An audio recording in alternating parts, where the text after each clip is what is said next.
What's up, everybody? I'm John Middlekauff. You know what I need you to do. Subscribe to our YouTube channel. We got content for days reacting to every NFL game all the time, every single day. Subscribe, like the videos. Let's go. What is going on, everybody? How are we doing? Hopefully everyone's having a great day.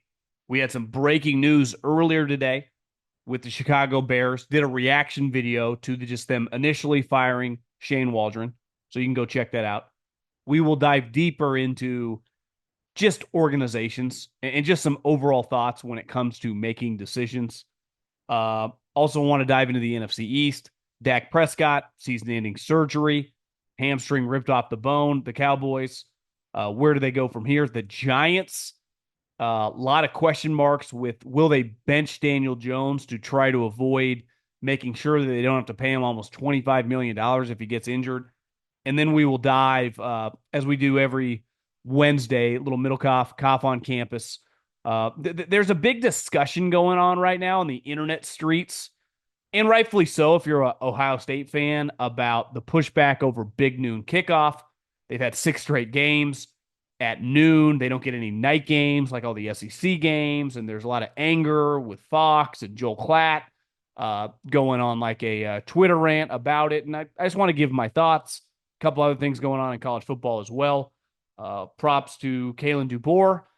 The first time I bet against you as a favorite on the road at LSU, you take my money. And props to you because I've always believed in you, and I'm never doing that again, and I apologize. Brian Kelly, that was embarrassing. But we'll talk some college football as well. It's a fun time of year. And props to how about Deion Sanders? That was a bet that I did hit. Hammered them 4.5 on the road, Texas Tech. Didn't look good early, but Shador, Travis, number 14, the wide receiver, is a baller. They got some players. They got some players. And they control their own destiny. They win out, Colorado would be in the Big 12 championship game, which means they win that game, they're in the playoffs, and they'd be a top 4 seed. I mean, it'd be one of the most incredible stories of all time. So we'll dive into some football. But before you do, you know what we got to do and tell you about are my good friends, my close buddies, and the official ticketing app of this podcast, Gametime. Here's the thing with Gametime. What do you want to do? Do you want to go to a college football game? You want to go to a college basketball game? I was watching, was it last Friday? Kansas was hosting North Carolina. Made me think of like Roy Williams and Dean Smith and everybody, but it's Bill Self versus Hubert Davis. And it was just incredible atmosphere. It's like 20,000 people. Like, how much fun would it be to be at that game? Talking to some people that were not only there, but that have been to a bunch of Kansas games. Like, it's an elite atmosphere. If you ever want to go to one of these elite atmospheres somewhere, I got you covered. If you ever want to go to a concert, see some music, enjoy yourself, maybe a comedy show, get some laughs, have a few cocktails. I kind of feel like a cocktail right now. It's 3 o'clock when I'm recording this. I could use one, to be honest with you. It's been a long day already. But listen, any game, any venue, any area, you just type it in. The app does not get any easier. So here's the thing. Take the guesswork out of buying tickets with Gametime. Download the Gametime app, create an account, and use the code JOHN for $20 off your first purchase. Terms apply. Again, create an account, redeem the code JOHN for $20 off. Download the Gametime app today. Last minute tickets, lowest prices, guaranteed. I think we do this often, whether it's in sports, whether it's in business, whether it's in politics. We kind of overcomplicate things. The media definitely does a really poor job of this. Like, I think most things are not actually that complicated. And I think you definitely see it with football coaching, right? Obviously, a good coach can go to a situation that isn't good and not have success. But it doesn't mean that he's not a good coach. But you kind of know right away, you're like, and it's hard because you can't quantify this. And I think a lot of the new age media who loves analytics, they love the ability to quantify everything. And I mean, my style and just the way I live my life, I'm more of a gut feel guy. And I feel for the most part over the course of my life, it suited me pretty well. Why? I trust this gut, which right now is a little too big. But I am a huge believer in like, you kind of know stuff when you see stuff and you got to go off instinct. And I've been lucky enough, like the coaches I've been around, it was pretty clear like, yeah, this guy's an alpha. This guy's a leader. This guy kind of has quote unquote it. And then you watch some guys and you go like, Brandon Staley, this ain't going to work. Right? Matt Eberflus, no chance. This is not going to work. Now you can't overcome it, right? Just because you think a guy doesn't have, if he starts winning and he's got some magic sauce, like, listen, it's hard to push back against it, right? You know, the end result, like we live in a bottom line world. It's black and white. But for the most part, it's like, yeah, the Harbaugh brothers, Tomlin, even Dan Campbell, which a lot of people question. Then over the course of time, it's like, yeah, he's kind of got it. He kind of brings something to the table. I've seen all these think pieces on the election, you know, all these different variables. Like, guys, this wasn't that complicated. She does not resonate with people. She never has. When she tried to run in 2020, she didn't make it very far. Why? She couldn't get 1% of Democrats to get behind her. She was the lowest rated vice president in the history of this country. So when she gets smoked in the election, like, yeah, no shit. Because she does not resonate with people. And as a politician, you either resonate with people or you don't. Whether you're Donald Trump, whether you're Bill Clinton, whether you're Barack Obama, we kind of know it when we see it. Some things work and some things clearly do not. It's no different in coaching. You get most coaches, get them on a whiteboard, and they could have some success. And they would blow you away with their knowledge. You'd be like, holy shit. This guy really knows his defense. He has really mastered, his side of the ball. This guy can scheme with X's and O's till the cows come home. Well, can he communicate with his own players? Can he lead his own players? Does he know how to take that information that he wrote on the whiteboard and change as the team that he's going against has answers for what he's doing? What happens when someone on his team dies? I mean, that sounds morbid and awful, but what happens when someone's on the team's daughter dies? This is life. These are real things. So you not only have to have it, you have to understand football, and you have to be able to handle a million things coming at you every day, a million miles an hour. I just saw the 49ers. Last week, Charvarius Ward was not with the team. You know why? Again, when I bring up the death, because it was on top of my mind. His 1-year-old daughter just passed away last week during the bye.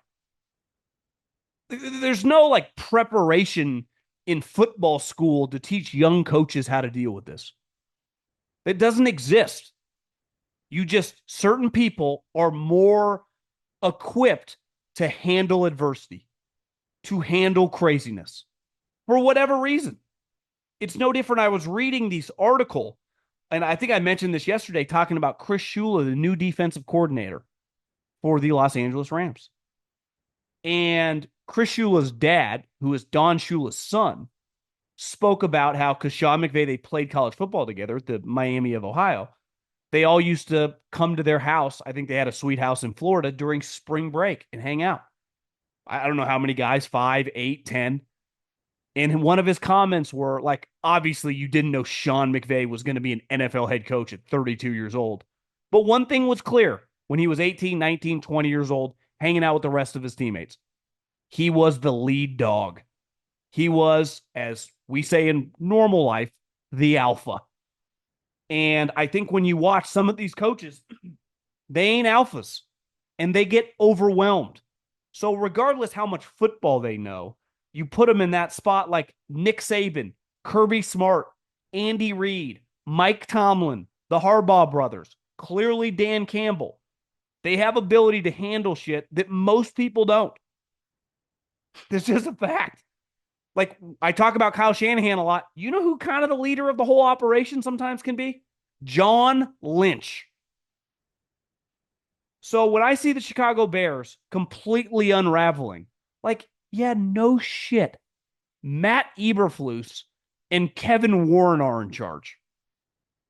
So I will defend Caleb Williams, like, under this, in terms of not the easiest place to go in and succeed. And he is not Peyton Manning or Andrew Luck, who would succeed no matter where you put him. He, like the overwhelming majority of players need help, need to be led. Tom Brady needed it. It's part of the highest level of competition. There is a small percentage that can kind of overcome everything. And I would say Peyton Manning's the best football example. LeBron James, pretty good basketball example. Caleb is not going to fall under the category of like, he could overcome the dysfunction. Now, is he good enough? Only time will tell. Are we ever going to be able to find out? Who knows? You know why? I was thinking about this today. What's the difference between the Chicago Bears and the Las Vegas Raiders? Like, the Las Vegas Raiders are the low-hanging fruit that most people make fun of. And they've earned that over the internet age, post 2001, 2002, since right now. So going on 20 plus years. It's been really ugly. They've had a lot of low moments. They've been known as kind of a cheap franchise. But then that kind of changed when Mark Davis offered John Gruden $100 million.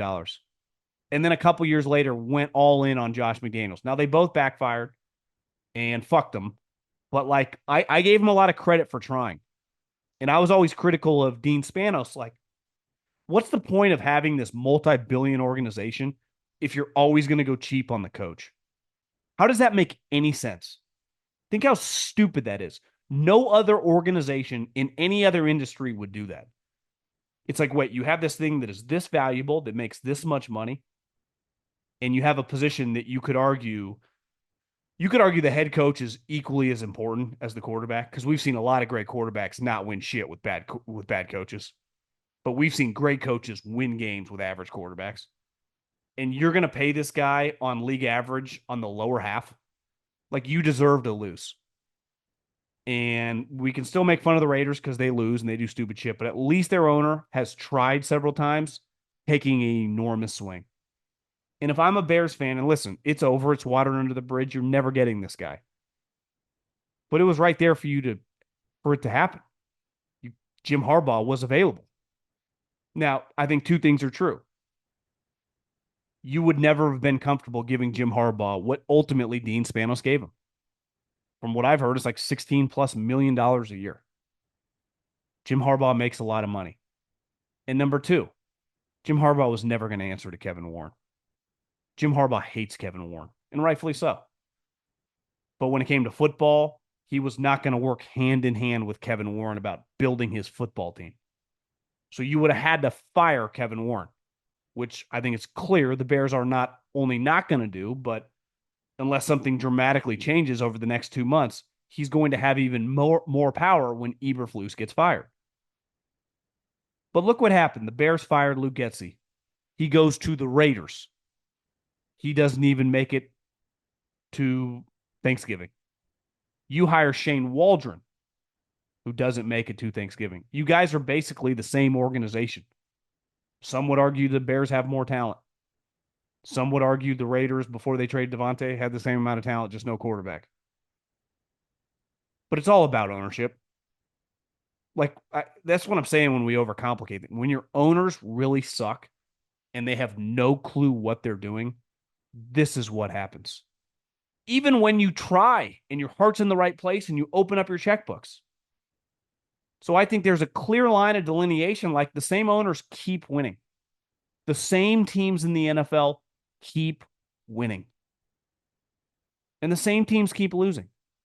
So if I'm a Bears fan, in what world could I be confident that anything's going to change?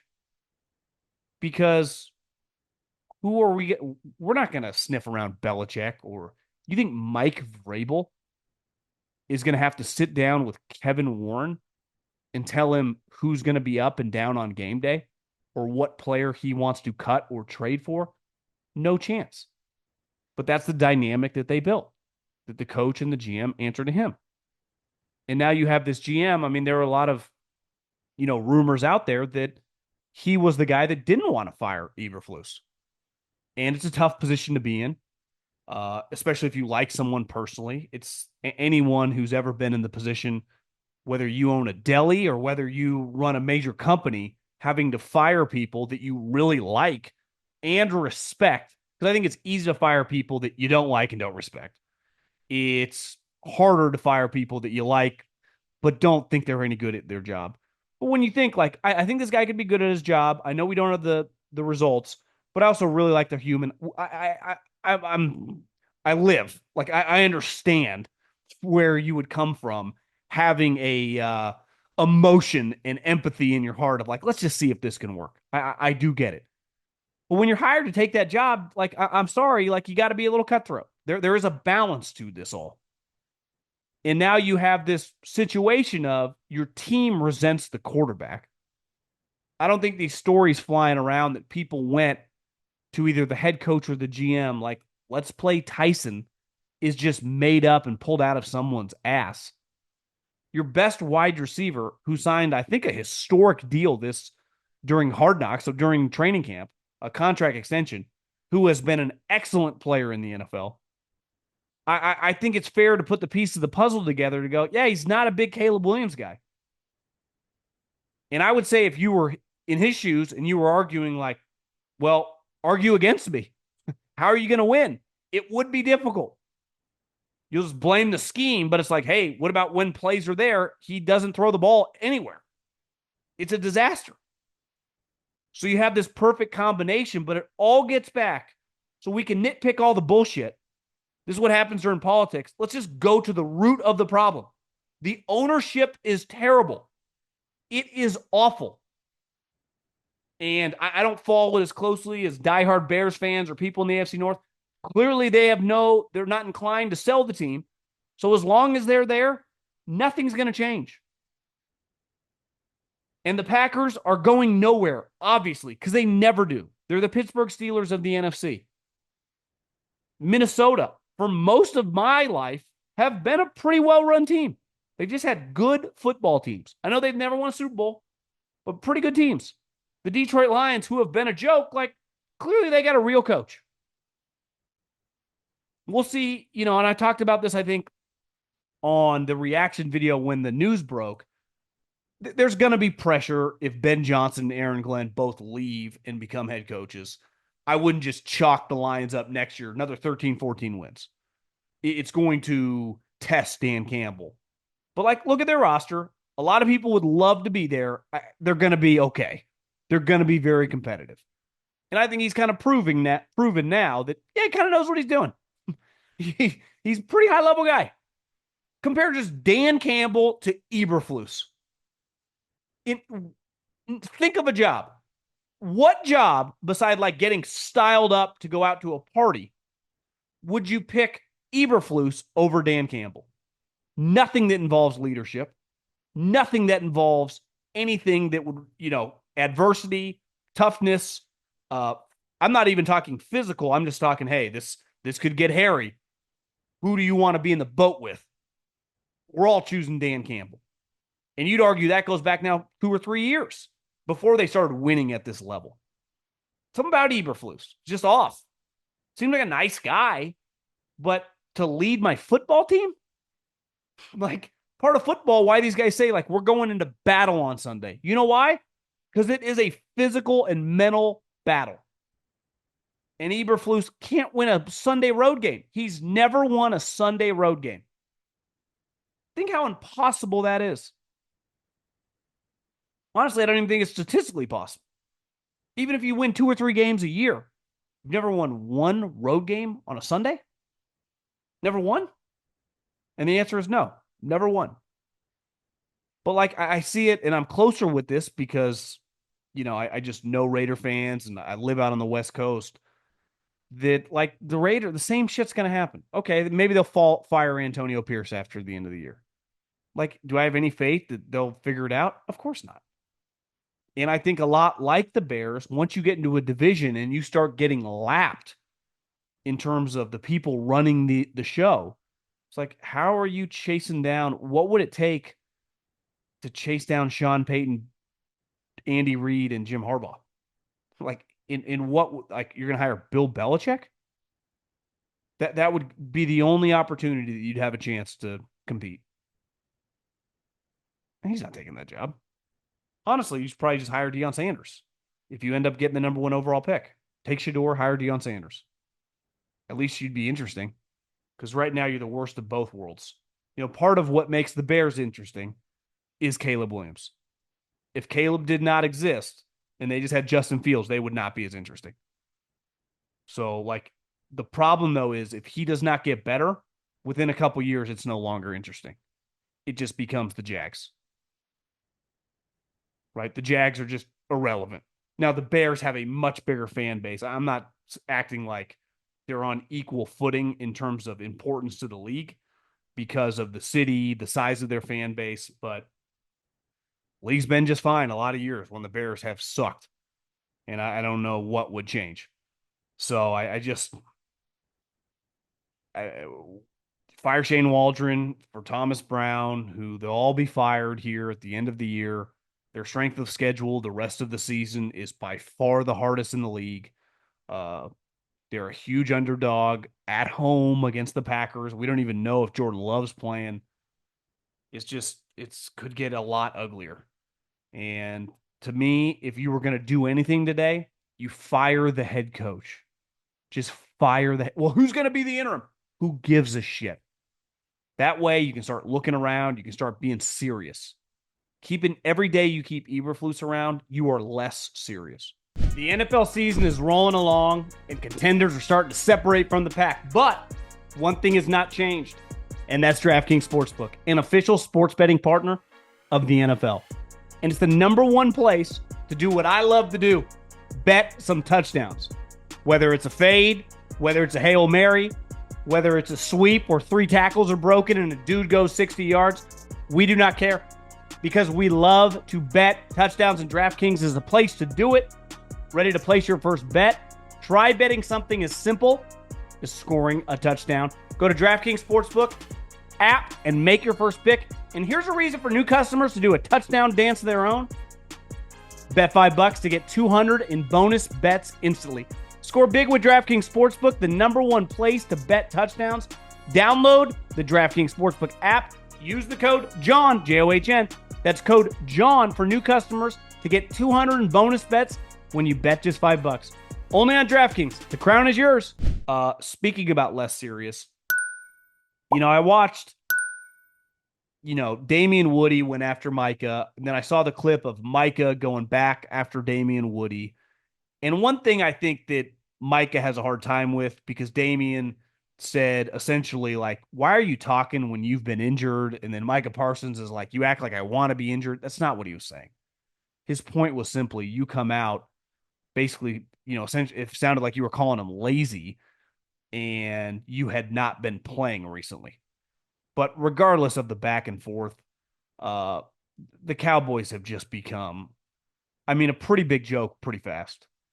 And now Dak Prescott, who is out for the season, who is pretty clear, how often does the guy pull his hamstring? And it's like, he needs surgery, he's out for the season. Kind of just feels like we're punting on the year. I got to be real with you. I think it's the right move. You'd want to lose out from here on out. You want to have as high of a pick as possible. It's not even about the first round. It's about every round. Your team is going nowhere. Your coaching staff is trying. Your players are even trying. And you are getting your ass kicked. You are screwed. If anything, I would play Trey Lance, because that guarantees you will lose every game. And if you're the Cowboys, you want this season to end with the second or third pick, ideally the first pick, regardless, and have as many options as possible, because that even makes your job much more desirable, because obviously you're going to have to pay Parsons. You're going to have 3 players making, what's Parsons going to make? $120, $130 million guaranteed. CD made $100 guaranteed, and Dak made $200 guaranteed. So add it up, you're talking like $450 million guaranteed. It's a lot of money invested in 3 players who, Dak at best is like the 7th or 8th quarterback. That's at best when he's playing his best. On average, he's probably like somewhere between 10 and 13. Parsons, I think, is a little overhyped. Great pass rusher, not a great run player, but a really good defensive player. And CD, give or take somewhere between 3 and 6 as a wide receiver. So it's not exactly like, well, we got Tom Brady, Joe Montana, and Lawrence Taylor. Got 3 guys everyone would want. Well, not Dak, but the other 2. But you pay for it. And I think it's just time to punt on the season. You know, it already happened to you organically. Now you can control it and just keep losing these games. And I think the number one question is going to be is like, who is Jerry interested in hiring? And are they interested back? Like, is he interested in Mike Vrabel? Because I think if he was, Vrabel would be interested back. Is there any interest in Bill Belichick? Or are they just going to want to do some younger assistant? Which I think would be a pretty crazy pivot from a guy that, listen, we can nitpick Mike all we want. It's hard to really argue that he knows what he's doing. Right? So if you hire Ben Johnson or Liam Cohen or all these guys that are having incredible years as offensive coordinators, there's no guarantee they can be a head coach. And you could find yourself in a situation real fast where it's really shitty. So the Cowboys, their only question now is, because they're going to lose games. They just have to show up on Sunday. They'll lose. It's going to be the coaching situation. We know the fate of Mike. He's done. It ends, and he had his opportunities. You know, I think his first 2 years in the playoffs were there for the taking. At home against the Niners and Jimmy Garoppolo, like, that was there, buddy. And 2 years ago on the road against the Niners. They should have won that game. They were taking it too Purdy, and Dak played shitty. It's kind of been the story of, you know, I would say Mike's tenure. In some big games, Dak let him down. Let him down big time. And on the Giants, I think it's a tough spot. I saw Joe Shane had some quotes today basically saying, like, rebuilds are hard. Like, we feel good about the direction we're going. Which, what's he supposed to say? Our team sucks. If I was a fan, I wouldn't watch us play either. This is the worst product I think I've ever seen since being a sports fan. This blows. Clearly, he's got to be glass half full. And both him and the head coach have reiterated, like, it will be a football decision based on Daniel Jones. This isn't Pee Wee football. This is a business. And you obviously misplayed your hand when you gave Daniel Jones all that money. It was a disaster contract. One of, honestly, the dumbest contracts we've ever seen in the history of sports. Like, we have seen some big contracts and then a guy get injured, right? It's like nothing you can do. You pay a guy who's an excellent player and then he gets hurt. It's like, that's unlucky. But sometimes, like, you pay a guy all this money. You see it in the NBA a lot, like when the Wizards gave Bradley Beal $250 million. You're like, yeah, I'm pretty sure that's the worst contract of all time. I feel like that with Daniel Jones. You're like, yeah, I think that's pretty dumb. Everyone kind of universally thought, like, yeah, I don't think that adds up. And it aged even worse. But he's terrible. He's just not good enough. He had a couple game stretch this year where you're like, okay, he's serviceable. You're like trying to make excuses for him. It's like, I think you can compete with this. He's not turning the ball over. But then over the course of time, it's like he just gets worse and worse. I think you got to bench him. I think you make a business decision right now. And if you're John Mara, like, you got to get involved. Like, what's the point of this? We're not winning any games with this guy. So you could argue from a football standpoint, just go to the backup. Just see if that gives you a better chance to win. And two, in what world do we see a scenario, even if we can control it and we don't know this guy any money, where he's going to be on the team next year? Well, the answer to that, it doesn't exist, right? You don't want this guy on the team next year, right? Clearly, I think they like the guy as a person. He's a bad football player.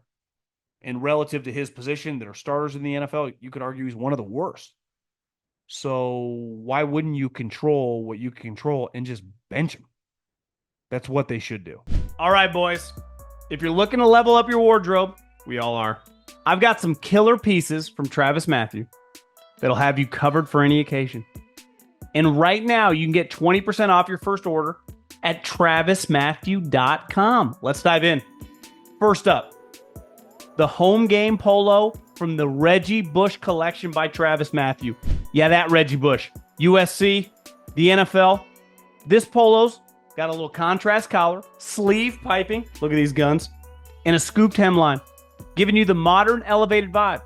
So whether you're having cocktails at the clubhouse, whether you're on a date night, or whether you're just chilling at the pad, it's a win all around.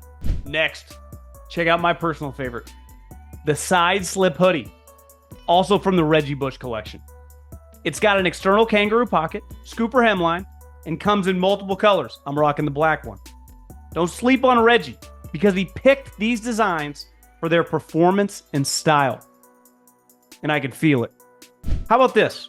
For those days when comfort is key, the Cloud Flannel button-up is a game changer. Made from cotton with a touch of spandex.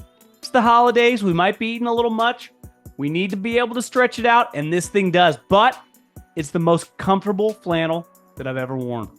Perfect for all-day wear, and obviously a killer look. And for the ultimate comfort, the Cloud Crew Tee from the Cloud Collection, baby. It's so soft, it might just become your new favorite tee. I know for me it has. Seriously, this thing is next level. Don't miss out. Head to travismathew.com. Grab 20% off your first order and elevate your fit. Trust me, you won't regret it. Go to travismathew.com and thank me later. Okay, let's go on campus. A little Kauff on campus. It's a fun time of year. It's kind of sad sometimes when you look at the current time of where we're at when it comes to the football season. You're like, we don't really have that much left. I was telling Stuckey this last week. Sometimes when I scroll over, I'm like, we're already in week 10. I was looking, Ole Miss is 8-2. I'm like, God, they only got a couple games left. Football season's going a little too fast. I wish, we could do a slow rewind, go back to like week 5. I like a long football season because even sometimes it's like, I got to watch Monday Night Football. It's still way better than not having football on. But one topic that's pretty controversial right now in the land of Ohio State and a television network is this Big Noon Kickoff. And Big Noon Kickoff, obviously, when Fox got the Big Ten a couple years ago, they created this time slot. On Pacific Standard Time, it'd be a 9 a.m. kickoff. And it's dominated. It is dominated. Now, over the course of the last 3 years, with all the good Michigan teams and all the good Ohio State teams, the overwhelming majority of those games involve those two teams. And this year, because Michigan has fallen off a cliff, the last 6 Big Noon kickoffs have been Ohio State. And Ohio State fans are freaking the fuck out because they go, this is insane. Why can't we get a night home game? They look at LSU, they look at Texas, they look at Georgia this week against Tennessee. They're getting all these night home games. And I think from Joel Klatt, who went on this long Twitter rant, giving his perspective from the Fox side, how well these games have done, how big this game has been for ratings for the conference, and it's all true. And then all the Ohio State fans, well, yeah, it's been big for the conference because you're using Ohio State. This isn't some equitable transaction. It's not like, well, we'll use Iowa this week, we'll use Nebraska. You're just riding the two big dogs. And now that Michigan and Harbaugh's gone, fuck them. It's just Ohio State. It'd be like playing the Cowboys or Lakers in every primetime game. When they're good, it'd be a no-brainer. But eventually it's like, well, no one else is bringing anything to the table. And this is how it works in the NFL. Speaking of like the Bears or the Raiders or some of these bad teams, doesn't matter if they're bad or good. Because as long as the Steelers, the Ravens, the Chiefs, the Niners, right, the Packers, the Eagles, like they keep winning over the last 3 years, the Cowboys, those games get the highest ratings, yet everyone at the end of the year, during the course of the year with the payout, makes the same. Because the partnership as a whole is worth more. Now, I think Ohio State would say, well, if we went solo, we'd be like Notre Dame. Our value is worth way more than Rutgers. That's 100% true. But the value to the network as a group is very, very valuable. I do understand Fox's point of view. If this game had been the night Big Ten kickoff, and it went against the SEC, because the SEC's 2 main time slots are obviously the one after Big Noon. I'm just going to go on Pacific Standard Time, are usually a 12:30 kickoff, and then the night kickoff, which is 4:30. Both those are Pacific Standard Times. So the late afternoon and then the night window, which they dominate. So Fox realized there was a gigantic opening in the morning. And it hasn't just worked, it's dominated. So 2 things can be true. This was 100% the right move for the television partner to make the highest ratings for Ohio State, Michigan, and the rest of the Big Ten when they play those teams. Also, it sucks for the fans. It really does. Because having a night game mixed in every once in a while when you are as good as Michigan has been in Ohio State, it is a big deal. It is way more fun. There is something to be said about tailgating, drinking all day, and the communal aspect that the SEC is really getting to enjoy right now. But I do think part of, and listen, Ohio State versus Indiana in 2 weeks, if they put that game at 7:30 Eastern time at night, would do well ratings-wise. But it will do better in the morning competing against nobody. Because think about that morning slot. You're not really competing against the best SEC teams ever playing each other and Notre Dame. Because usually they play at some sort of, time slot in the next two. I think it's a tough one. I really do. At the end of the day, you have to realize this as a fan. They need you. None of this shit would exist without us. All these sports, all the money comes from us, especially in football. The reason they're getting these massive television contracts is because we watch. And as long as we watch, we don't actually really matter, and they don't give a shit about us. And you could argue, hell, in the NBA, they lost half their audience, and they doubled their television deal. So maybe it's just a unique time where television rights, with live programming for sports is so unique and powerful that we don't even matter as much. But without us, there's no money. Like, that's not an opinion. That's a fact. But so many people are watching. You can bitch and moan on social media, but if 7, 8, 9, 10 million people watch all these morning kickoffs, they're going to keep doing it. Why? Because it's working. And part of it is, like, you can complain all you want that, like, Rutgers and Minnesota bring nothing to the table, which is somewhat true in terms of the massive television ratings. But your value to these television partners is the overall inventory as well as the cash cows. So you do need them to fill in Fox Sports 1 at 7:30 at night when Minnesota plays Iowa. That does bring value to them. So at the end of the day, nothing's going to change. And one thing I do agree as an unbiased, like, I'm not a Big Ten guy. It has helped your conference when you have a sweet game, Penn State, Ohio State, when you have, Michigan, Ohio State has played in that time slot forever. Michigan's played a ton of those games over the last couple of years. I watch you because you're not really competing against anyone else I want to watch. So you get me as a consumer, which if it was LSU, now with YouTube TV, I get the $4, but like at night, Ohio State, Indiana, or LSU, Alabama, if they're on at the same time, and I only have one option to watch one game, most people don't have multiple TVs like myself. Like, I'm choosing LSU, Alabama. So you guys have created a niche for, I would say, the sport. It sucks if you're an Ohio State fan, you want to go to the game. It probably sucks if you just want to watch the game, right? And like just want it to feel bigger at night. But I just don't think it's going to change. I mean, unless like Ryan Day and Ohio State brass like refuse to participate. And it doesn't feel like that's going to happen anytime soon. So it's just going to be a bunch of people complaining when the same thing continues to happen. I mean, it really does. And I get where you're coming from. Like, we are as important of a college football brand as anyone in the country. And that is 100% a fact. Fox needs us really more than we need them. You could put us on any other network at most time slots, and we are going to move the needle. That is a fact. But you're signing a contract with these guys. So they got you by the balls. And they're going to utilize you. And they are utilizing you. And it is working to your benefit because more people are watching this game than they would otherwise, which still a lot of people would watch. But because of the less competition, in a weird way, it is also working to your benefit in terms of the program. One thing that's crazy The way college football's kind of played itself out is like the ACC with Miami losing and obviously Clemson falling apart and losing some games. Like they're only getting one team in. The Big 12, they're only getting one team in. So we have four conferences that they're whoever wins the conference championship gets an automatic bid.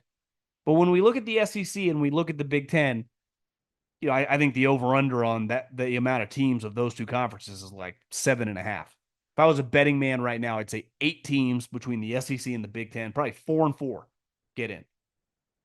I'm pretty confident that when you look at the Big 12 and the ACC, you're getting one team each. Whoever wins the conference championship game for both conferences. So if you go 4 is 8, 2 and 2 is 10, then you probably go Notre Dame and Boise State. And that's it. And when you look at the Big Ten, like, I think we got a pretty good idea. It's a little less jumbled than the SEC.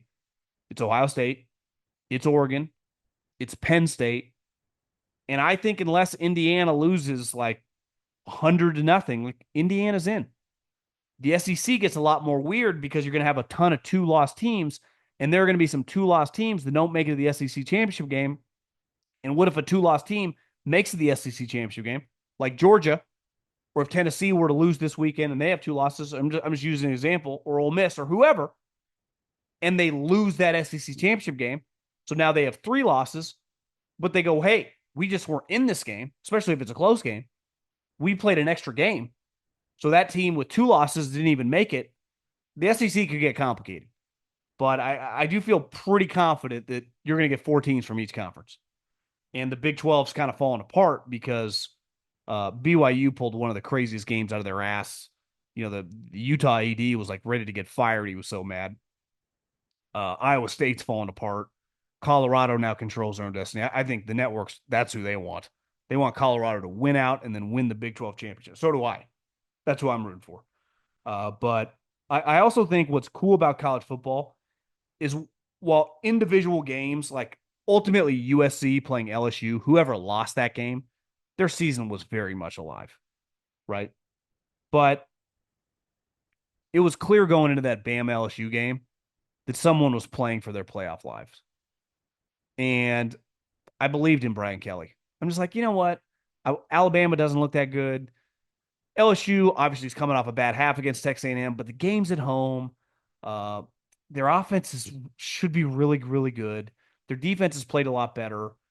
It's just from a gambling standpoint, I'm like, how do I not take LSU as a dog at home? And that game was over pretty fast. I mean, we didn't even make it till halftime before it's like, this thing's over. And I think the cool part about college football is how these one-game scenarios can kind of define you for a while. Like ultimately the USC game when Brian Kelly slammed his hand didn't define him because he came storming back. And then even that first half against Texas A&M, it was like, God, LSU looks like they could be a problem in the playoffs. Then the second half comes. But his first half was good enough where it's like, you weren't going to totally act like Brian Kelly was some idiot. Because if you watched him in the first half, I think the score at halftime was 17-7, but it felt like it should be 30-7. LSU was destroying them. And then Nussmeier melts down, and then it bleeds right into the Alabama game, and now they have, 6 straight quarters of getting worked. And we go from DeBoer, it's like, he's wearing T-shirts on the sideline. Nick Saban never would have done that. This team looks like they're going to be 8-4. They're fucking falling apart. The Saban dynasty feels like 7 years removed. What is going on? And now it's like, do the math. They're going to be 10-2. And guess where they're going to be? In the playoffs. And Kalen DeBoer, for the second straight year, with 2 different programs, is going to be playoff bound. Now, technically last year was the Final Four, but you know what I mean. That was a massive win. And I think it's one of the rare cases where it's like bigger loss or like worse loss for a coach or bigger win for a coach. I think it was equal on both sides. I think that's a devastating loss for Brian Kelly. Not because he's going to get fired, not because he's going to get run out of town, but I think that the last couple of years, people still wanted to give him the benefit of the doubt, and they got your hopes hyped up for this season. He was the guy in the USC game, and props to him for saying, no, Lincoln, we're not going to reschedule this game. We're playing you in Vegas. He was the one that refused to tap out. And I gave him a lot of credit for that. And then he lost. It's football. Fuck, shit happens. That Texas A&M second half, you're like, what the hell just happened? But you're like, hey, it's on the road. That's one of the craziest environments ever. Elko, the coach for A&M, was like, listen, he said that I would watch this press conference after the game. He's like, this place needed a lot of help. We had a lot of issues here. This program, we had a lot of different things. We had a to-do list, a mile long. But one thing that was not on there was this atmosphere at this place, as they call it, like 12. And it's hard to win on the road in the SEC. But at home, against a Bama team, which I think a lot of people question like how good it is relative to a lot of other Bama teams, and get beat like that, that one's hard to shake. And it's also a big moment for DeBoer. It's like, hey guys, you know who I beat this year? Kirby Smart. Last time I checked, he's under a contract for well over $100 million. Oh, and Brian Kelly. Yeah, I think he signed a $90 million contract. So if you do the math, I beat two guys that have contracts signed that are approaching or maybe over, depending on the language, $200 million. I beat them both year one with a quarterback that I didn't pick, who's much more of a runner than a passer. And if you've seen me coach like Jay Kane or Michael Penix, I want a pocket passer. That's how I call offense. But if I got to adapt, fuck it. 13 million Kirby a year, we'll kick his ass at home. Brian Kelly, what are you paying him a year? 10? You want me to go on the road to Baton Rouge? Yeah, I'll bend him over. Pretty big moment for DeBoer. Just kind of quiets everybody. Like, guys, this dude from South Dakota kind of knows how to coach ball. And this is the highest level of football. You have some devastating losses. It comes with the territory. I saw Sean Payton, his press conference after that loss to Andy Reid. He's like, the reality is, as a football coach and as coaching in this league, you're going to have games like that. And hopefully over the course of time, you're on the right end more than the wrong end. That it happens to you more than it happens on the other end. And right now, I would say in the Mahomes, Andy era, it feels like for the most part, they have been on the right end of the majority of them. They've had a couple go the other way, right? The Tyreek Hill play against Cincinnati that kind of derailed that game, and they ended up losing at home in the AFC Championship game. The Super Bowl against Tampa Bay when they were missing their tackles. They got boat raced. It happens. But I'd say this for a guy that lost to Vanderbilt, which actually I'd say aged better because it's pretty clear that Vanderbilt's a real program, is like, Kalen knows what he's doing. And if I was a Bama fan, I would not trade my coach for Brian Kelly. And if I was an LSU fan, if you gave me the option, like, would you trade DeBoer for Kelly? I'd be like, yes. I don't even think you'd hesitate. That's how fast shit changes.